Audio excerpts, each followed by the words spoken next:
Turma, note que esses grupos que eu coloquei em vermelho são aqueles que têm caráter apolar, que favorecem a solubilidade em solventes apolares. Eles são chamados de grupos hidrofóbicos. Eles têm pouca afinidade pela água. Os grupos que eu marquei em verde aqui, ó, são os grupos polares, são aqueles grupos que têm grande afinidade pela água, então nós vamos chamar de hidrofílicos, grupos hidrofílicos. O que você deve ter em mente? Quanto maior o número de grupos hidrofílicos presentes na estrutura, maior a facilidade de se dissolver em água. Então você está percebendo mais uma vez, ó, que a gente está analisando dois fatores, né? Por enquanto, dois fatores. A presença de carbono e hidrogênio confere um caráter apolar. Quanto maior a proporção de carbonos e hidrogênios, maior o caráter apolar. A presença de grupos hidrofílicos, grupos polares, favorece a solubilidade em água. Então, são esses dois fatores independentes que a gente vai ter que analisar na hora de compararmos a solubilidade de alguns compostos, principalmente os compostos orgânicos. Eu vou colocar uma situação para você analisar aqui, ó. Dá uma olhada aqui, ó. Vamos analisar uma situação aqui, tá? Coloco aqui para você o seguinte, ó. Tá? Uma tabela, ok? Uma tabela contendo, ó, solubilidade em água, tá? A 25 graus Celsius em gramas da substância por 100 gramas de água. Uma tabela, tá? E aí, nessa tabela, eu apresento para vocês, ó, a solubilidade de algumas substâncias. O que você deve perceber na hora de comparar, né, cada uma delas? Bom, primeiro, você percebe que todas elas são capazes de formar ligações de hidrogênio com a água. Você percebe que todas elas apresentam o grupo OH, que é um grupo polar, é um grupo hidrofílico, não é? É um grupo que favorece a solubilidade em água, não favorece? Ora, turma, se todas elas têm esse grupo hidrofílico, lembra que eu falei agora há pouco? Quanto maior o número de grupos hidrofílicos, maior deve ser a tendência de se dissolver em água. Só que nesse caso, ó, todas elas têm a mesma quantidade de grupos hidrofílicos. Então, como é que eu diferencio a solubilidade de uma para a outra? Né? O que seria de se esperar aqui? Ó? Quanto maior a cadeia de carbonos, lembra quando só tem carbono e hidrogênio, confere um caráter apolar. Então, se você aumenta a cadeia de carbonos e hidrogênios, aumenta o caráter apolar. E é o que de fato os experimentos mostram. Ó. Relato para vocês os resultados experimentais. Esse cara aqui, ó, ele é infinitamente solúvel em água. Turma, o que quer dizer isso? Infinitamente solúvel. Qualquer proporção que eu misturo ele com a água resulta em um sistema homogêneo. Infinitamente solúvel. Não importa a proporção que eu misturo. Esse aqui também, ó, é infinitamente solúvel. O que significa isso? Qualquer proporção que eu misturar esse cara com água vai resultar em um sistema homogêneo. Esse terceiro aqui também é infinitamente solúvel. Mas aí o que eu percebo, à medida que vai aumentando, né, a cadeia de carbonos, o caráter apolar vai aumentando, a solubilidade em água vai diminuindo.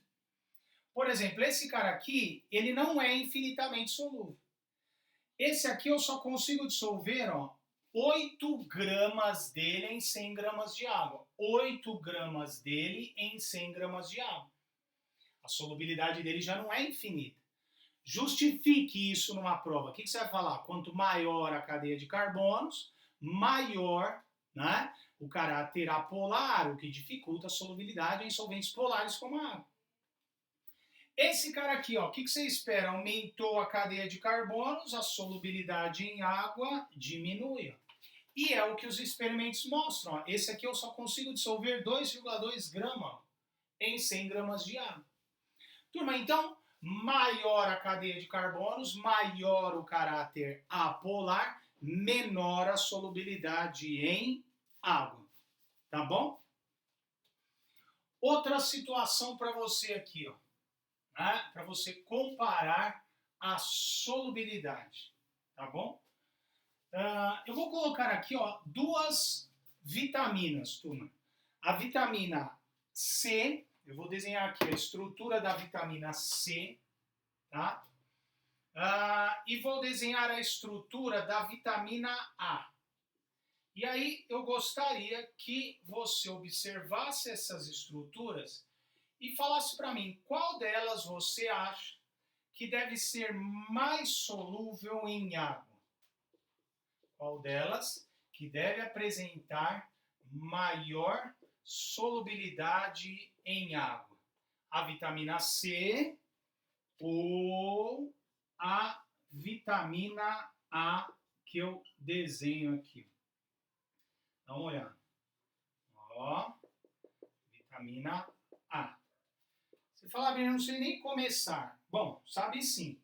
Tá? Eu falei, já apresentei para você aqui dois fatores que você deve analisar, né, na hora de fazer esse tipo de previsão. Né? Dois fatores que você vai analisar na hora de comparar a solubilidade, né, de diferentes substâncias. Nesse caso, eu estou pedindo para você analisar a solubilidade em água. Quais são os dois fatores? Bom, turma, presença de grupos polares, hidrofílicos. Lembra quais são esses grupos? São aqueles que apresentam átomos de elevada eletronegatividade, como o O, o N na química orgânica. Esses grupos são muito frequentes. Então, quanto maior o número de grupos hidrofílicos, maior deve ser a tendência de se dissolver em água. Você percebe que nesse quesito, ó, a vitamina C bate de longe, ó, a vitamina A. Ó. Percebe isso, não? Na vitamina C, ó, 1, 2, 3, 4, 5, 6 grupos hidrofílicos ali, que vão conferir um caráter polar e favorecer a solubilidade em água, enquanto aqui, ó, só tem um grupo hidrofílico. Então, ponto para a vitamina C. Ela deve ser mais solúvel em água. Outro fator que confirma isso, turma, é a proporção de carbonos e hidrogênios. Você percebe que na vitamina A eu tenho aqui uma longa, uma extensa cadeia de carbonos e hidrogênios, né? Uma longa cadeia, uma maior proporção de átomos de carbono e hidrogênio. Essa cadeia, né, que tem só carbono e hidrogênio, ela confere à vitamina A um caráter apolar. Isso favorece a solubilidade, por exemplo, em solventes apolares, como óleo, gordura, lipídios, né? Mas dificulta a solubilidade em água. Então, entre as duas vitaminas, aquela que se dissolve melhor na água é a vitamina C. Justificativa, maior número de grupos hidrofílicos, né? Menor proporção de cadeia de hidrogênio e carbono. Tá bom? Tá percebendo, então, as propriedades que a gente está relacionando aqui com as ligações intermoleculares ou não? Beleza? Vamos para outra situação, ó. Outra situação. Tá? Essa molécula que eu estou desenhando aqui na lousa, essa molécula que eu estou desenhando aqui na lousa, tá? Ó.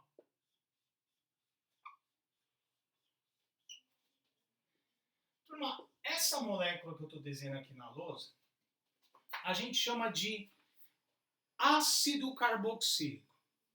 A gente vai estudar em detalhes na química orgânica, nas aulas de química orgânica. É um ácido carboxílico, é uma classe de compostos orgânicos chamada ácido carboxílico. tá bom? Quando um ácido carboxílico tem uma cadeia longa, normalmente com 12 ou mais carbonos, ó, 1, 2, 3, 4, 5, 6, 7, 8, 9, 10, 11, 12, 13, 14, normalmente com 12 ou mais carbonos, o ácido carboxílico é chamado de ácido graxo, tá bom? Bom, por que eu falo que é um ácido? A gente chama de ácido toda a substância que, dissolvida em água, libera como cátion exclusivamente quem? O H+. Então, eu chamo de ácido porque ele libera H+, quando dissolvido em água. Turma, vamos dizer que eu pegue esse ácido e coloque para reagir com uma base, tá bom? Eu vou pegar esse ácido e vou colocar para reagir com uma base. Pode ser o hidróxido de sódio mesmo, Na+ ou H-. Você já sabe que ácido mais base reagem entre si formando sal mais água, não é? Ácido mais base, sal mais água, uma reação chamada de neutralização, salificação, não é? E a gente já viu como é bastante fácil, né? Bastante simples, prever os produtos dessa reação, não é? Sempre que você reagir um ácido com uma base, você vai combinar o H+ do ácido com o OH- da base. A combinação dos dois vai resultar na formação de água, o famoso H2O. E o que sobrar é o sal. Qual seria a fórmula do sal aqui? Ó, vou copiar aqui a estrutura carbônica. Né? A fórmula do sal seria essa, ó, O-Na+. Então, de novo, turma, né? Isso aqui é um ácido, porque libera o H+. Eu falei para vocês que a gente vai estudar mais para frente, é um ácido carboxílico de cadeia longa, a gente chama de ácido graxo. Então, eu peguei aqui um ácido graxo e reagi com uma base. A reação de um ácido com uma base resulta em sal mais água. Então, que classe de compostos é essa? É um sal. Eu acabei de equacionar aqui para você uma reação de neutralização. Particularmente, se trata de um sal orgânico, né? A química orgânica é a química que estuda os compostos de carbono. Então, aqui a gente fala que é um sal orgânico. Qual a importância desse sal na sua vida, turma? Ora, esse sal é o principal componente do sabão. É o que a gente vai encontrar no sabão. A gente fala que o sabão ele é constituído essencialmente por sais derivados de ácidos graxos. Turma, industrialmente não é assim que se fabrica o sabão, a gente vai estudar mais para frente também a reação de saponificação, mas desde já é importante que você saiba que o sabão basicamente é um sal. É um sal derivado de um ácido graxo, um ácido carboxílico de cadeia longa. Abner, o que isso tem a ver com a aula de hoje? Ora, se você olhar para a estrutura do sabão, eu acho que você vai perceber nela duas regiões também. Uma região composta apenas por carbono e hidrogênio, portanto, uma região apolar, com caráter hidrofóbico, não é? E uma outra parte, né, da estrutura polar. Uma outra parte da estrutura que apresenta polos. Ora, turma, isso confere ao sabão uma dupla característica. O sabão, ele é capaz, por exemplo, de se dissolver em solventes apolares, por exemplo, óleo, gordura, lipídios. E também é capaz de se dissolver em solventes polares, devido a essa dupla característica que ele apresenta. Moléculas que apresentam essa dupla característica, uma parte polar, outra parte apolar, elas são chamadas de anfifílicas,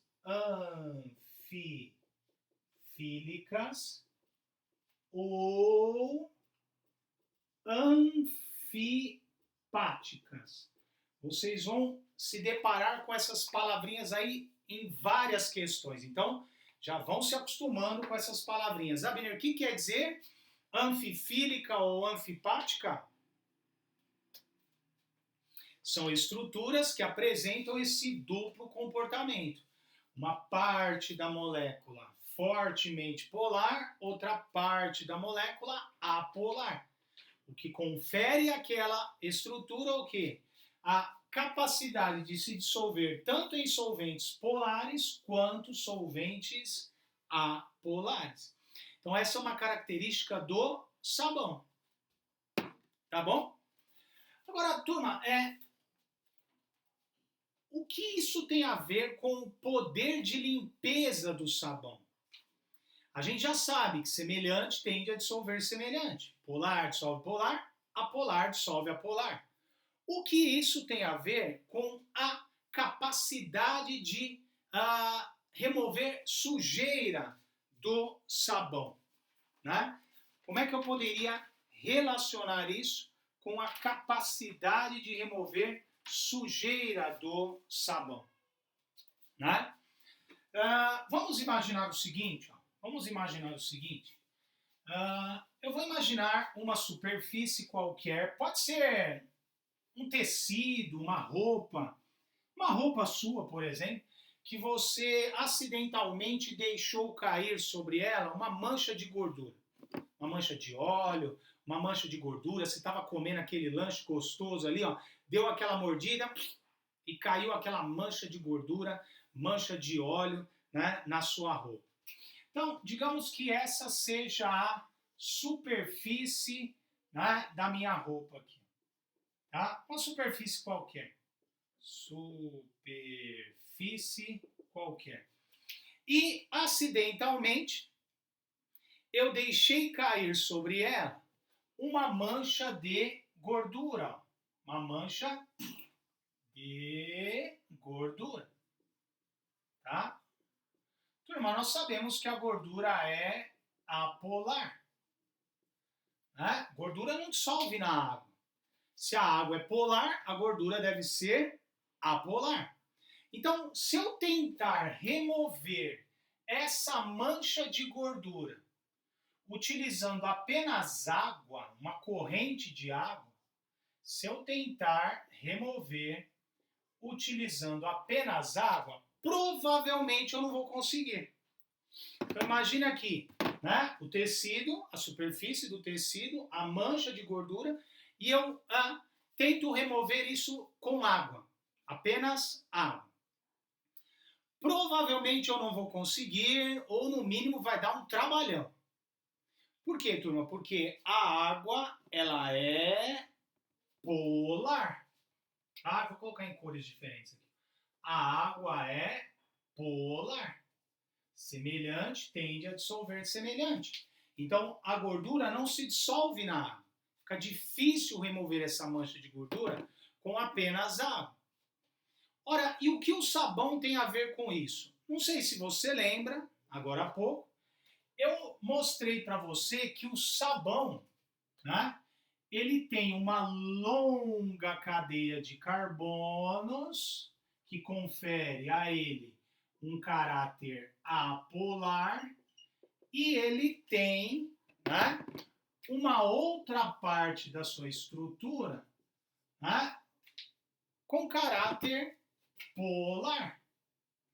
Ora, turma, isso permite ao sabão se dissolver tanto em solventes apolares, como a gordura, bem como em solventes polares, como a água. Então, quando eu jogo sabão numa situação como essa, o que acontece? As moléculas de sabão, a parte apolar do sabão, eu vou representar em vermelhinho aqui, ó, a parte apolar do sabão, eu não vou representar vermelhinho, ó, parte apolar do sabão, ela espeta a gordura aqui, ó. Ó, Essa é a parte apolar. Semelhante tende a dissolver semelhante. Então, a parte apolar espeta a mancha de gordura. E a parte polar, essa parte polar, ela interage com a água. Vai interagir com a água. Turma, isso facilita muito a minha vida. Porque, por exemplo, se eu passo agora uma corrente de água, a tendência é o quê? A água se ligar ao sabão, que por sua vez está preso à gordura. A água puxa o sabão, que puxa a gordura. Então facilita a remoção dessa mancha.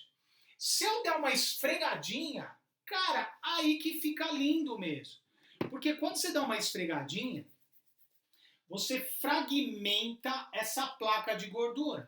Então, imagine várias gotículas microscópicas, tudo isso é microscópico, tá? Imagine várias gotículas microscópicas de gordura, tá? Eu dei uma esfregadinha e aí eu dispersei essas gotículas de gordura na água, tá bom? As gotículas de gordura dispersas na água, ok? Se não tiver o sabão, turma, eu deixar descansando, essas gotículas se aglutinam novamente, né?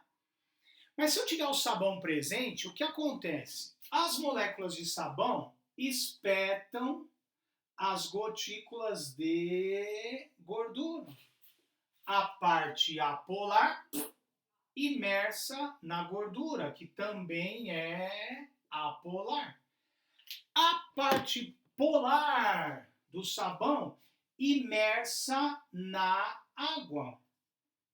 Você percebe então que as gotículas de gordura, as gotículas de gordura, elas ficam envolvidas por uma camada de moléculas de sabão. Isso forma como se fosse um escudo, né, que mantém afastadas essas gotículas agora. O sabão impede que essas gotículas se aglutinem novamente. Mantendo essas gotículas dispersas na água, fica muito fácil. Uma corrente de água, né, simplesmente arrasta essas gotículas de gordura ralo abaixo. E assim facilita a remoção das manchas de gordura. Esse conjunto aqui, turma, formado pela gotícula de gordura, envolvida pelas moléculas de sabão, nós chamamos de micelas. Micelas. E o processo de formação de micelas nós chamamos de emulsificação. Tá bom? Formação de micelas, emulsificação. Tá bom? Então, o que confere ao sabão o seu poder emulsificante, o seu caráter emulsificante é isso aqui, ó.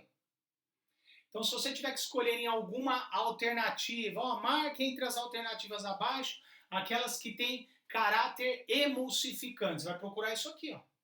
Uma parte da molécula polar, outra parte da molécula apolar. Normalmente, para ter esse poder emulsificante, normalmente são cadeias com 12 ou mais carbonos. É o que nós vamos observar no detergente também, né? O detergente, ele vai atuar de forma semelhante ao sabão. Existem diferentes tipos de detergentes, ó, eu vou colocar dois aqui, ó. 1, 2, 3, 4, 5, 6, 7, 8, 9, 10, 11, 12. Né? 12 carboninhos, vou colocar 13, 14. E aqui eu coloco, por exemplo, assim, ó, NH3 mais Cl-. Esse é um tipo de detergente. Ó. Olha esse outro aqui, ó. 1, 2, 3, 4, 5, 6, 7, 8, 9, 10, 11, 12, já tá bom, 13, 14. Pronto, ó, coloca assim, ó. SO3 menos Na mais. Turma, são alguns tipos, dois tipos aí, ó, de detergentes, ó. Dois tipos de detergentes, tá? Mas o mais importante do que você memorizar essas estruturas é você estar atento ao que, ó, né? A região polar e a região apolar, né? É isso que confere o quê? o caráter emulsificante. Uma parte polar, outra parte apolar. Tá bom? Turma, só para terminar, e esse vídeo não ficar muito longo, né? Uma última coisa que eu precisaria comentar com vocês aqui. Ó. Uma última coisa. Tá? Veja que o tema da aula qual é? É comentarmos sobre propriedades, algumas propriedades, né, que estão relacionadas às ligações intermoleculares, não é? Uma outra propriedade que nós temos que mencionar aqui é o que nós chamamos de tensão superficial. Tensão superficial. Ou tensão de superfície, tanto faz. Turma, essa é uma característica, né, que se observa em qualquer líquido. Qualquer líquido, tá?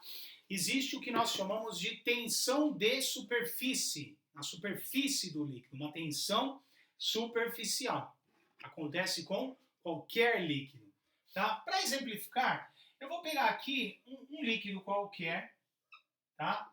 Pode ser a água, pode ser, imagine aqui, ó, um copinho com água, tá? Um copinho com água, tá?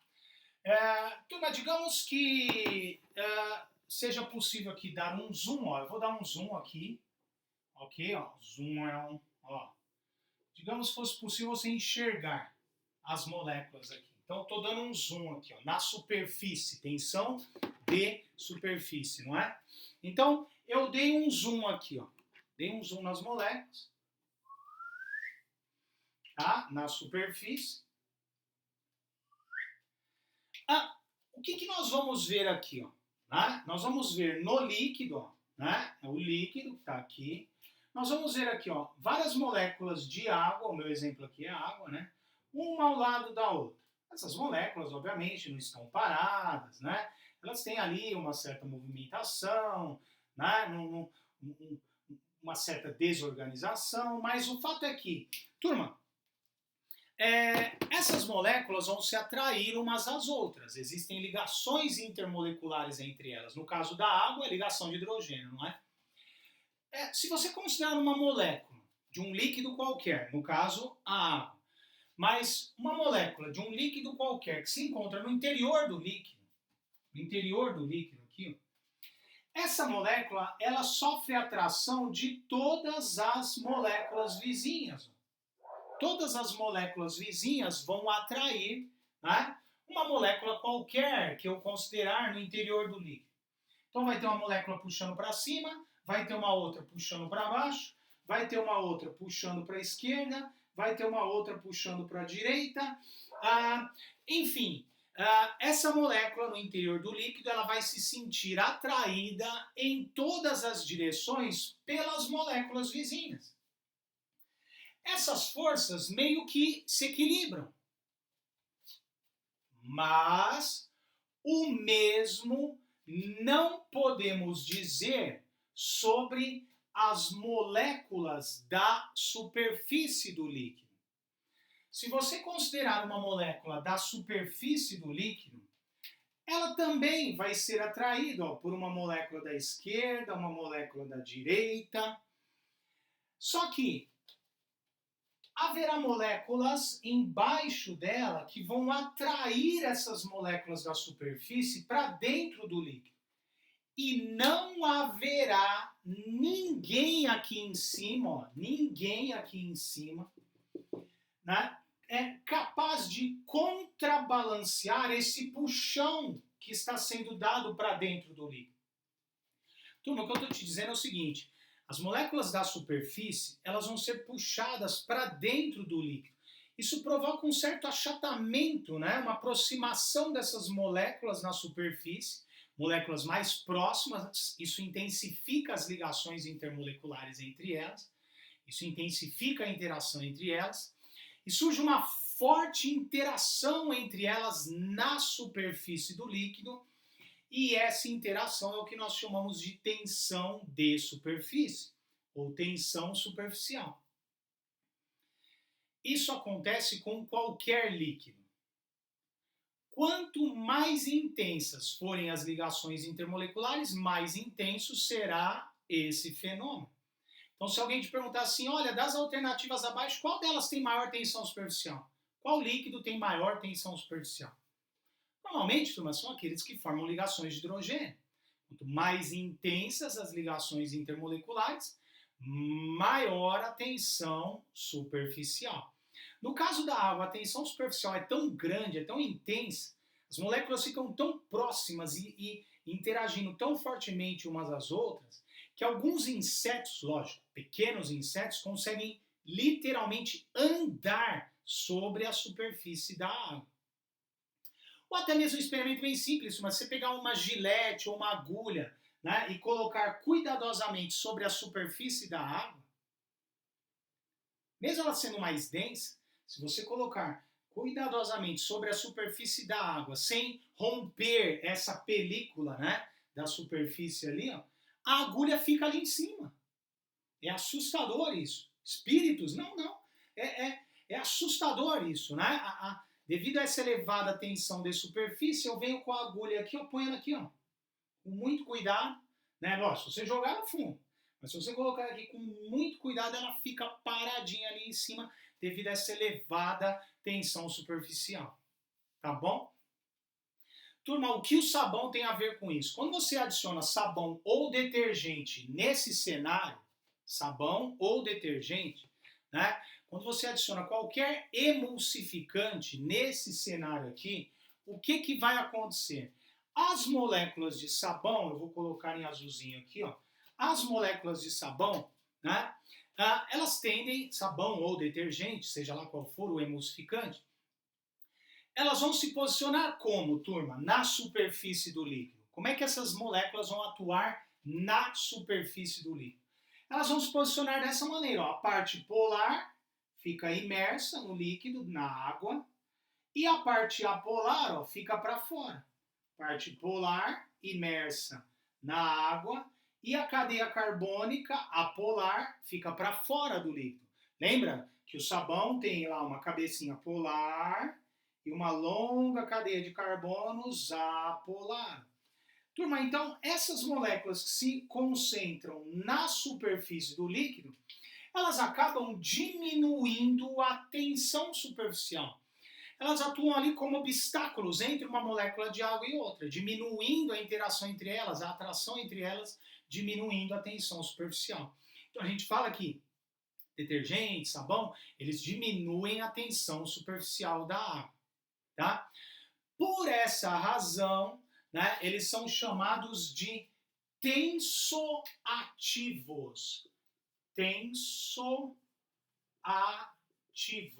Sabão, detergente, são chamados de tensoativos. Ou ainda, como eles atuam na superfície, né, eles são chamados de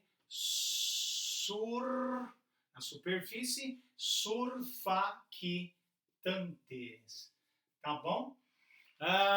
Então, vai se acostumando com essas palavrinhas. Olha quantas palavrinhas novas a gente aprendeu hoje. Ó. Todas elas valem para o sabão ou para o detergente. Ó. Anfifílico, anfipático, emulsificante, tensoativos, surfactantes. Olha quantas palavrinhas. Todas elas valem para o sabão e para o detergente. Tá bom? Beleza? Tensoativo, surfactante, emulsificante, né? Qual foi a primeira que eu falei? Enfim, todas elas, né? Os tensoativos, surfactantes, emulsificantes, todas essas palavrinhas são válidas para o sabão e para o detergente. Ok? Turma, eu acho que por enquanto está mais do que bom, né? Dá uma estudadinha aí, tenta fazer as questões dessa aula. Qualquer dúvida, fala com a gente. Um beijo, valeu!